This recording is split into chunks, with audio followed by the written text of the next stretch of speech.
Kanchipuram Varamahalakshmi Silks, the Grand Banarasi Mela. First time ever in Hyderabad starting from November 1st.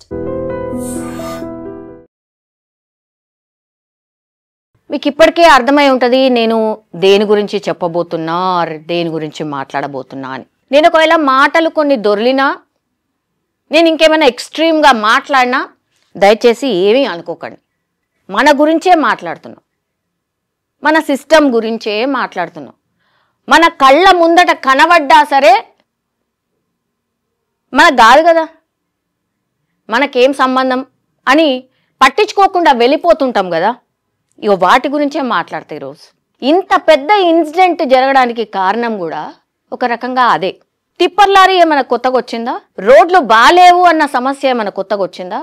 దాన్ని పట్టించుకోకుండా ఉన్నారు అని 12 ఏళ్ల నుంచి అదే రోడ్డు మీద నుంచి పోతున్నాం, అదే రోడ్డు మీద నుంచి వస్తున్నాం. మరి ఎన్నిసార్లు ఎలక్షన్లు జరిగినాయి, ఎన్నిసార్లు ఓట్లేసినాం? ఓట్లేసే ముందు ఆ పెద్ద మనుషులు పొలిటీషియన్స్ వాళ్ళ కిందనే కదా మనం ఉన్నాం.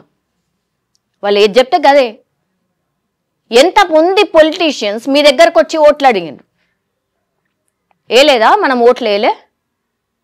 ఆయన ఏం చెప్పిండో ఆనాడు చెప్పే ఉంటాడు కదా, ఆ రహదారిని నేను బాగు చేపిస్తా, ఈసారి మాత్రం ఖచ్చితంగా మీరు ఫిక్స్ అయిపోండి, నేను వేపిస్తా కదా, నేనున్నా కదా, వా పార్టీ ఓడి చేయలే, ఈ పార్టీ ఓడి చేయలే, ఇగో నేనున్నా, నేను చేస్తా అనే కదా చెప్పుంటారు. గ్యారెంటీ అది జరిగే ఉంటుంది. అయితేనే కదా మనం ఓట్లు వేస్తాం. చీము నెత్తురు అసలు ఏమీ లేకుండా సావా చచ్చిపోయి చలనం లేని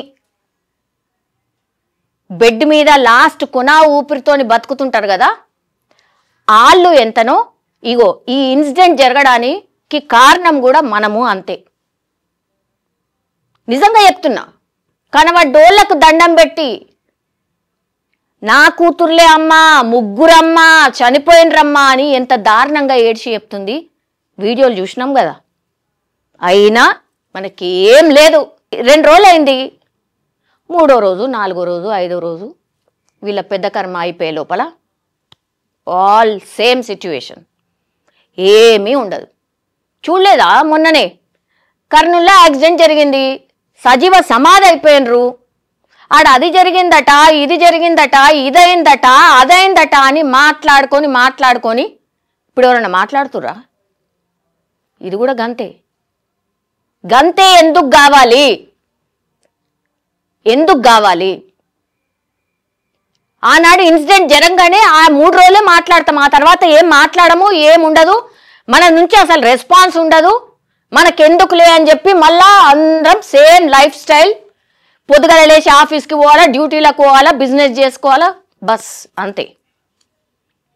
గది మనం. అందుకే ఎలక్షన్లు వచ్చే కంటే ముందు ఇప్పుడు చూస్తున్నాం కదా, ఈడ నేను మాట్లాడదో తెలియదు కానీ జూబ్లీస్ ఎన్నికల్లో మనం ఏం చూస్తున్నాం? అదే కదా ఎలక్షన్ టైంలో నాయకులు అందరు చేసే ఫీట్లు అవే కదా. అవి వేస్తేనే కదా ఇక చేస్తాడు మా నాయకుడు అని చెప్పి ఓటేసినాం. వీళ్ళు కూడా ఓట్లు వేసిండ్రు కదా.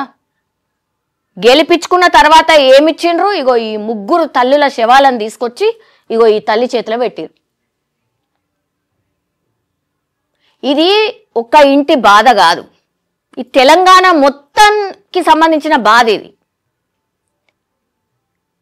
ఎప్పుడు అర్థమవుతుంది? మన దిమాక్లకి ఎప్పుడు ఎక్కుతుంది?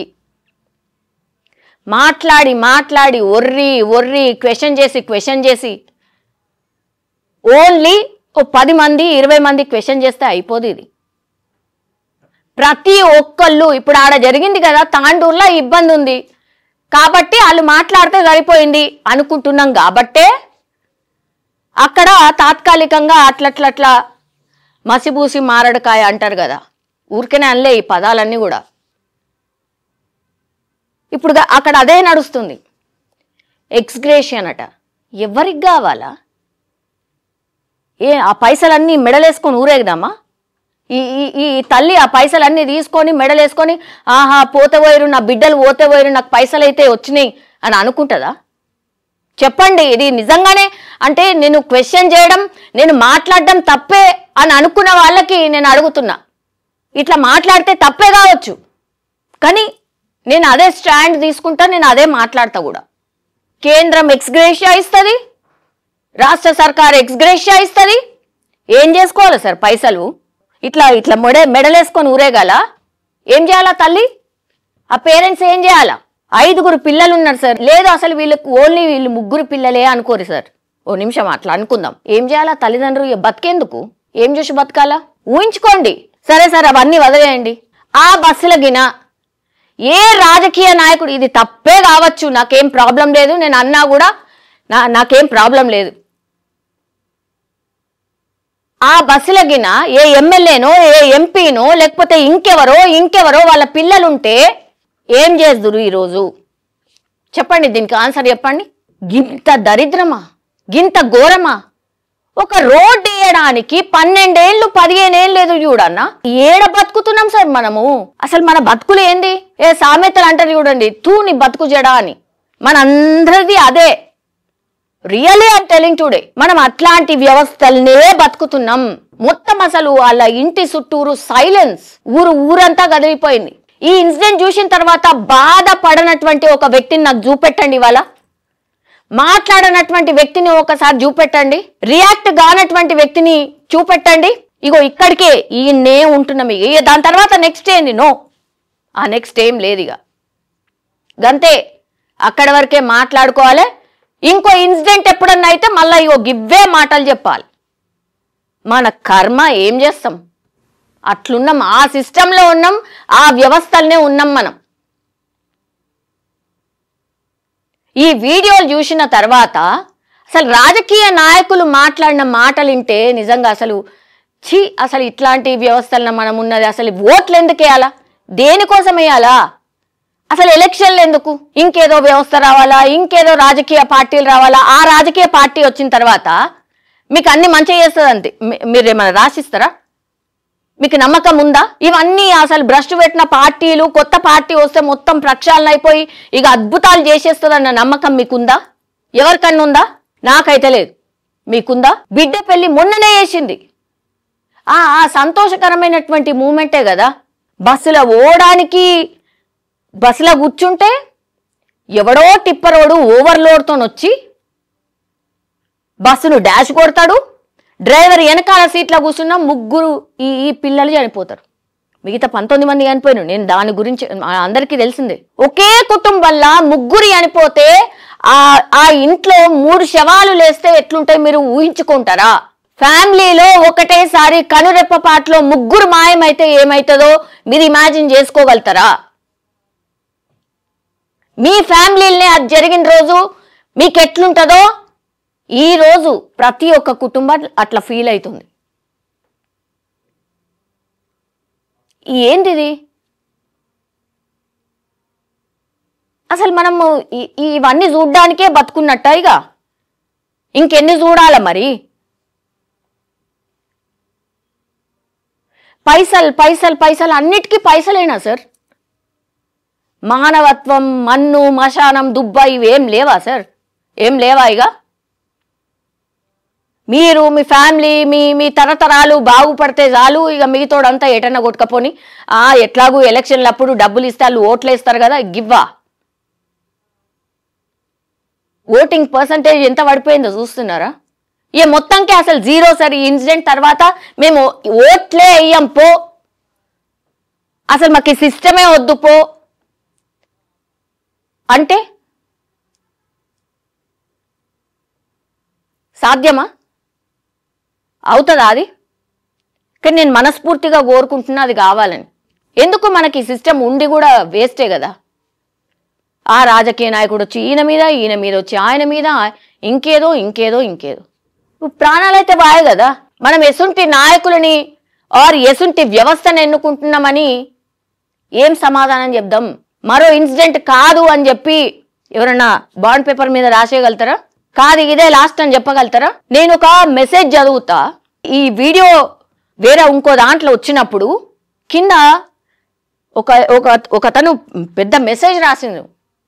ఆ మెసేజ్ చూసిన తర్వాతనైనా, చదివిన తర్వాత, విన్న తర్వాత అయినా మొత్తం జనేంద్రియాలు అంటారు కదా, కనీసం అందరూ ఈ వ్యవస్థలో ఉన్న సోకాల్డ్ పై స్థాయి వ్యక్తులు వినండి. ఇది ప్రతి ఒక్క పర్సన్ ఒపీనియన్. నిజం చెప్తున్నా, ఆ మెసేజ్ నేను మీకు చదివి వినిపించబోతున్నా. ఆ మెసేజ్ నేను ఇప్పుడు చదువుతున్నా. ఈ ప్రభుత్వాలు కూడా పక్కా వ్యాపార సంస్థలు అంటే నమ్ముతారా?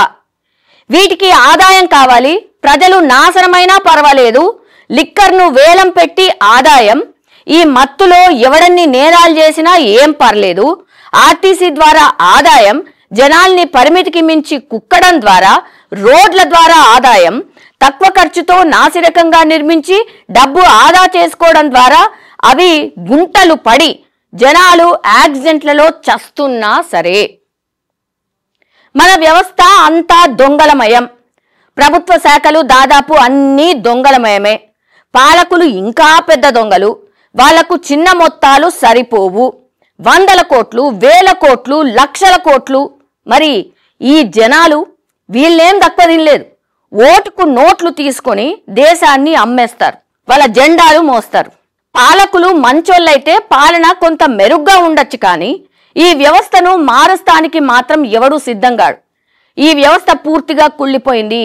దీన్ని కుక్కట్వేళ్లతో పెకిలించి నూతన వ్యవస్థను నిర్మిస్తేనే దేశం రూపురేఖలు మారిపోతాయి. ఇందుకు ప్రజాస్వామ్యం పనికిరాదు, కర్కశమైన నియంత వ్యవస్థ మాత్రమే కావాలి. I agree. నిజంగా నియంత అయితేనే వీటన్నిటిని కంట్రోల్ చేస్తాడేమో అనిపిస్తుంది. నిజంగా నాకు అనిపించింది ఈ మెసేజ్ చదివిన తర్వాత. ఇక మంచిగా మెల్లగా చెప్తే వింటలేరు కదా. ఓ నియంత అనుకో, ఇక చింత బరిగేనో లేకపోతే ఇంకోటో దండనో కఠినంగా ఉండాలి. ఓ 5 ఏళ్ల పాటు ఆ పాలన చూసినాం అనుకో, చక్కగా అంత సెటరేట్ అవుతుంది. నన్ను అడుగుతానైతే మొత్తం అంత భయంకరంగా తయారైంది. మనది సనాతన ధర్మం అని గొప్పలు చెప్పుకునేవారు అలా చెప్పడం ఆపేయండి. వాళ్ళకు అనడానికి అర్హతలు కూడా లేదు. సనాతన ధర్మం భారతదేశపు రెండో పార్శ్యమైన ఆధ్యాత్మిక మరియు యోగుల వ్యవస్థ. ఇది మనలో 95% పైగా ఆ వ్యవస్థతో సంబంధమే లేదు. చెట్టు పేరు చెప్పి కాయలు అమ్ముకున్నట్టుగా సనాతన ధర్మం అనే ఈ పదాన్ని వాడేసుకుంటాం. ఆ ధర్మం ప్రకారం ఆచరణ అస్సలు ఉండదు. అంతే. ఓ ధర్మం లేదు, ఓ క్రమశిక్షణ లేదు. మనకు మనం అర్థం కావడం లేదు. మనం కుళ్ళిపోయి ఉన్నాం. అంతే. ఈ మెసేజ్ రియల్లీ అందరికీ కూడా ఇది వర్తిస్తుంది. వర్తించదా? ఈ మెసేజ్ మీద మీ కామెంట్ ఏంటో చెప్పాల్సిందిగా దయచేసి రిక్వెస్ట్ చేస్తున్నా. ప్రతి తెలంగాణ వాది కూడా ఆర్ తెలంగాణ రాష్ట్రంలో ఉన్నటువంటి అందరు కూడా ఈ మెసేజ్ నేను చదివిన తర్వాత మీ రియాక్షన్ ఏంటి నాకు చూడాలనుంది. కింద కామెంట్ రూపంలో దయచేసి మీరు ఖచ్చితంగా కామెంట్ చేయాల్సిందే. ఇట్లా క్వశ్చన్ చేయకుండానే మన బతుకులు ఇట్లా తయారైనాయి. ఓ ఇన్సిడెంట్ జరిగిన తర్వాత మాత్రమే మాట్లాడుతున్నాం. దానికంటే ముందు ఆ రోడ్లు అట్లనే లేవా? దాని మీదకెళ్ళే మనం పోతున్నామా లేదా? ఎంతమంది ఆపి క్వశ్చన్ చేసిండ్రు? ఒక పెద్ద ఇన్సిడెంట్ అయిన తర్వాత ఇంకోటి ఏమొస్తుంది? ఇంత పెద్ద ఇన్సిడెంట్ అయిన తర్వాత ఇప్పుడు కళ్ళు తెరిచి ఇక మేల్కొని 19 మంది చచ్చిపోయిన తర్వాత ఇప్పుడు మన నేషనల్ హైవేకి సంబంధించిన ఆఫీసర్లు రెస్పాండ్ అవుతారు. ఎట్లా? ఇది అత్యంత బాధాకరం, మేము ఊహించలేదు, అసలు ఇంత దుర్ఘటన మేము అసలు ఇమాజిన్ కూడా చేయలేదు, దాని మీద కేసు ఉండడం వల్ల మేము ఇప్పటి వరకు హోల్డ్ ఆన్ చేసినాం, ఇక ఇప్పుడు ఆపడానికి లేనే లేదు, ఏదన్నా ఎటన్నా రావని ఏదన్నా ఎటన్నా పోని ఇప్పుడు పనులు జరగాలి అని ఈ రోడ్లకు సంబంధించి ఒక ఆర్డర్ వస్తుంది.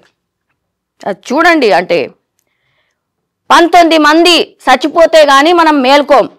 ఓ పెద్ద ఇన్సిడెంట్ అయి అందరు మాట్లాడితే కానీ మనం మేల్కోం.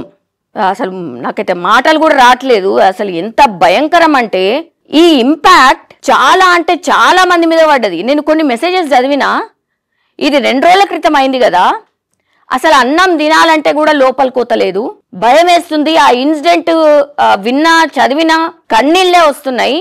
అసలు ఆ అమ్మ ఎట్లా ఓర్చుకుంటుందో నాకైతే అర్థమైతలేదు అని చెప్పి ఒక మెసేజ్ సర్క్యులేట్ అయింది. అది కూడా నేను చూసిన అయితే చాలా మంది రెస్పాండ్ అవుతుండ్రు, కానీ ఇది సరిపోదు. ఇప్పుడు ఇంతకుముందు నేను మెసేజ్ చదివిన కదా, ఆ మెసేజ్ పూర్తిగా ఉంది. అంటే ఏం చెయ్యాలా, నిజంగా కావాల్సింది ఏంది, మనం అసలు ఏ స్టేజ్లో ఉన్నాం అనేది అందులో స్పష్టంగా కనిపిస్తుంది. చేవెళ్ళ మీర్జాగూడ రోడ్డు మీద జరిగిన హృదయ విదారక ప్రమాదం మరోసారి మన రోడ్డు భద్రతా వ్యవస్థలోని లోటుపాట్లను బయటపెట్టింది. ఇన్ని సంవత్సరాలుగా ఈ మార్గంలో ప్రాణ నష్టం జరుగుతూనే ఉంది, అయినా ఎవరు పట్టించుకోలేదు. ఇప్పుడు ఆగమేఘాలపై జరిగిన ఘటన తర్వాత కొన్ని గంటల్లోనే నేషనల్ గ్రీన్ ట్రిబ్యునల్ రోడ్డు నిర్మాణానికి ఆదేశించడం ఒక సానుకూల పరిణామం. అక్కడి మర్రి చెట్టును కాపాడుతూ రోడ్డు వేయండి అని స్పష్టంగా తెలియజేసింది. NGT on Monday gives go ahead to widener of road where lorry bus accident occurred. ఓ పెద్ద ఇన్సిడెంట్ జరిగిన తర్వాత నువ్వు ఇస్తే ఎంత, నువ్వు ఇవ్వకపోతే ఎంత? ఈ డిసిషన్ ఎవరు తీసుకోవాలి? పాలకులు కదా తీసుకోవాలి. అంటే అది ఎమర్జెన్సీ కాదులే, ఏముంది, జనాలు దాని మీదకెళ్ళే పోతారు, దాని మీదకెళ్ళే వస్తారనే కదా ఆ నెగ్లిజెన్స్. అసలు ఎవరికి కావాలి సార్? ఫ్రీ బస్సులు ఎవరన్నా అడిగిర్రా? దాని మీద ఎంత వ్యతిరేకత ఉన్నది మీకు తెలియంది కాదు కదా. ఎవరో రాజకీయ నాయకుడు దాని మీద ఏదో అన్నాడని చెప్పి అది తీయకుండా అట్లనే కొనసాగిస్తున్నారు. కుక్కి పోతున్నారు. ఈ బస్సులో 70 మంది ఎక్కిరట, 2 గంటలు 3 గంటలు బస్సుల కోసం వెయిట్ చేయాలట. కింద గ్రౌండ్లో ఏం జరుగుతుందో అసలు మీరేమైనా నివేదికలు తెప్పించుకుంటారా? తెప్పించుకున్న తర్వాత కూడా ఏముందలే అని చెత్తపుట్టలు ఇసిరేస్తున్నారా? ఏం చేస్తున్నారు సార్? అసలు ఏం చేయాలా చెప్పండి? 5 ఏళ్ళు కూర్చోబెడితే మీ ఇష్టారాజ్యం. ఇక 4 ఏళ్ళు అయిన తర్వాత 5వ ఏడు ఎలక్షన్లు ఉన్నాయంటే ఆ ఏడాది ముందట మేము గుర్తొస్తాం. లేకపోతే మీ సావేదో సావుర్రి, మీరెటన్నా ఓండి, మాకు సంబంధం లేదు, గంతే కదా. ఇట్లా మాట్లాడితే మీరు నాకు తెలుసు మీరు ఎట్లా రియాక్ట్ అవుతారో తెలుసు, ఆర్ మీకు ఎంత నచ్చదో కూడా నాకు తెలుసు. కానీ ప్రజల అభిప్రాయం సార్, ఇది గ్రౌండ్లో ఏం జరుగుతుంది. తెలంగాణలో ఓ బంధులని అదని ఇదని అసలు మామూలు హంగామా ఉండదు. మొన్న కూడా రీసెంట్లో బంద్ అయింది. బంద్ అంటే ఏంది అనేది ఇగో ఈ ఇన్సిడెంట్ జరిగిన తాండూర్ అనే ప్లేస్లా ఇగో చూడండి, నిశ్శబ్దం. స్వచ్ఛందంగా బంద్ చేస్తే, స్వచ్ఛందంగా నిరసన వ్యక్తం చేస్తే ఎట్లుంటుంది? ఈ సైలెంట్ని ఎవరైనా రాజకీయ నాయకులు తట్టుకోగలుగుతారా? సరే ఒక్కసారి మీరు వెళ్ళండి, పార్టీలకు అతీతంగా రాజకీయ నాయకులు అటువైపు ఎవరైనా వెళ్ళండి, రియాక్షన్ ఎట్లుంటుందో మీకు తెలియదు. మీకు తెలుసు కాబట్టే మీరు పోతలేరు. ఇంత సైలెన్స్లో ఒక నిరసన ఇంత భయంకరంగా ఉంటే, ప్రజలు నిజంగానే ఇట్లాంటి తీర్పే చెప్పాలనుకుంటే, ఈ వ్యవస్థలు మొత్తంగా నాశనం అయిపోయినాయి, మాకు ఈ వ్యవస్థలు వద్దురా నాయన అనుకుంటే ఇదే నిశ్శబ్దం ఉంటుంది సార్. ఇంతే సైలెంట్గా ఉంటుంది. మీరు దయచేసి గమనించుకోగలిగితే మాత్రం మీరు మాకున్న ప్రాబ్లమ్స్, మా ఆ రోడ్డు కానీ ఇంకోటి కానీ మీరు పట్టించుకోకుంటే మాత్రం మంచిగుండది అని వార్నింగ్ ఇచ్చి తాండూరు మొత్తం కూడా బంద్ చేసిన పరిస్థితి. ఇది నిజంగా చెప్పాలంటే ఈ చెల్లెమ్మలకు ఇచ్చినటువంటి నివాళి వాళ్ళు అండ్ రాజకీయ నాయకులకు ఇచ్చినటువంటి వార్నింగ్. ఇవి రెండు గుర్తుంచుకుంటే ఈ వ్యవస్థ ఏమైనా బాగుపడుతుందనో ఇంకేమనో మారుతుందనో మనం ఆశించాలి. ఇక మేము ఇంతే, ఓ 4 రోజులు మాట్లాడతారు, ఈ ఇష్యూ పక్కకు పోతుంది, ఇంకో ఇష్యూ వస్తుంది బస్ అనుకుంటే మాత్రం చెప్పలేం సార్. అంటే పాపాలు పెరిగిపోయి ఒక స్టేజ్ వస్తుంది అన్నట్టుగా ఇక ఎవరు కూడా దాన్ని తట్టుకోలేరు.